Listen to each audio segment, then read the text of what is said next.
मुक़द्दस मरकज़ की मार्फत लिखी गई इंजील उसका 8वां बाब।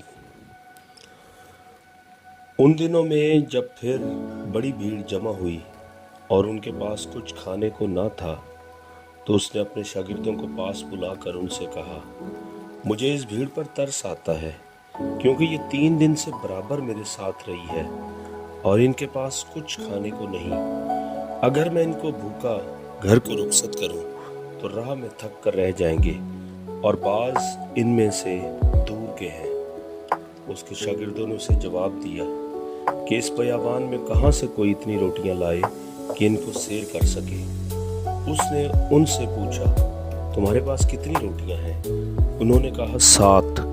फिर उसने लोगों को हुक्म दिया कि जमीन पर बैठ जाएं, और उसने वो 7 रोटियां ली और शुक्र करके तोड़ी और अपने शागिर्दों को देता गया कि उनके आगे रखें, और उन्होंने लोगों के आगे रख दी। और उनके पास थोड़ी सी छोटी मछलियां थीं। उसने उन पर बरकत देकर कहा कि ये भी उनके आगे रख दो। बस वो खाकर सैर हुए और बचे हुए टुकड़ों के 7 टोकरे उठाए, और लोग 4000 के करीब थे। फिर उसने उनको रुखसत किया और वो फिलफौर अपने शागिर्दों के साथ कश्ती में बैठकर दलमनूता के इलाके में गया। फिर फरीसी निकलकर उससे बहस करने लगे और उसे आजमाने के लिए उससे कोई निशान तलब किया। उसने अपनी रूह में आह खींचकर कहा, इस जमाना के लोग क्यों निशान तलब करते हैं? मैं तुमसे सच कहता हूँ कि इस जमाना के लोगों को कोई निशान दिया न जाएगा। और वो उनको छोड़कर फिर कश्ती में बैठा और पार चला गया। और वो रोटी लेना भूल गए थे, और कश्ती में उनके पास 1 से ज़्यादा रोटी न थी। और उसने उनको ये हुक्म दिया कि खबरदार, फरीसियों के खमीर और हेरोदीस के खमीर से होशियार रहना। वो आपस में चर्चा करने और कहने लगे कि हमारे पास रोटी नहीं। मगर यीशु ने ये मालूम करके उनसे कहा, तुम क्यों ये चर्चा करते हो कि हमारे पास रोटी नहीं? क्या अब तक नहीं जानते और नहीं समझते? क्या तुम्हारा दिल सख्त हो गया है? आंखें हैं और तुम देखते नहीं, कान हैं और तुम सुनते नहीं। और क्या तुमको याद नहीं, जिस वक्त मैंने वो 5 रोटियां 5000 के लिए तोड़ी, तो तुमने कितनी टोकरियां टुकड़ों से भरी हुई उठाई? उन्होंने उससे कहा, 12। और जिस वक्त 7 रोटियां 4000 के लिए तोड़ी, तो तुमने कितने टोकरे टुकड़ों से भरे हुए उठाए? उन्होंने उससे कहा, 7। उसने उनसे कहा, क्या तुम अब तक नहीं समझते? फिर वो बैतसैदा में आए और लोग एक अंधे को उसके पास लाए और उसकी मिन्नत की कि उसे छुए। वो उस अंधे का हाथ पकड़कर उसे गांव से बाहर ले गया और उसकी आंखों में थूक कर अपने हाथ उस पर रखे और उससे पूछा, क्या तू कुछ देखता है? उसने नजर उठाकर कहा, मैं आदमियों को देखता हूँ, क्योंकि वो मुझे चलते हुए ऐसे दिखाई देते हैं जैसे दरख्त।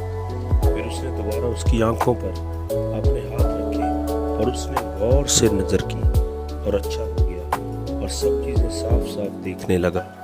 फिर उसने उसको उसके घर की तरफ रवाना किया और कहा कि इस गांव के अंदर कदम भी न रखना। फिर यीशु और उसके शागिर्द कैसरिया फिलिप्पी के गांव में चले गए, और राह में उसने अपने शागिर्दों से ये पूछा कि लोग मुझे क्या कहते हैं? उन्होंने जवाब दिया कि यूहन्ना बपतिस्मा देने वाला, और बाज़ एलिया, और बाज़ नबियों में से कोई। उसने उनसे पूछा, लेकिन तुम मुझे क्या कहते हो? पतरस ने जवाब में उससे कहा, तू मसीह है।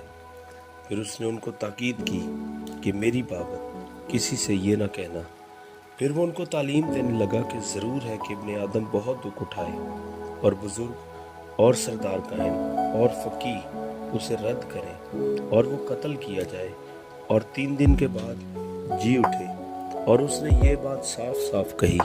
पतरस उसे अलग ले जाकर उसे मलामत करने लगा, मगर उसने मुड़कर अपने शागिर्दों पर निगाह करके पतरस को मलामत की और कहा, ऐ शैतान, मेरे सामने से दूर हो, क्योंकि तू खुदा की बातों का नहीं बल्कि आदमियों की बातों का ख्याल रखता है। फिर उसने भीड़ को अपने शागिर्दों समेत पास बुलाकर उनसे कहा, अगर कोई मेरे पीछे आना चाहे तो अपनी खुदी से इनकार करे और अपनी सलीब उठाए और मेरे पीछे हो ले।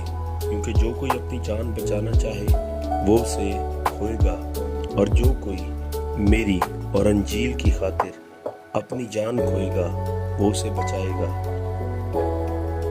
और आदमी अगर सारी दुनिया को हासिल करे और अपनी जान का नुकसान उठाए तो उसे क्या फायदा होगा?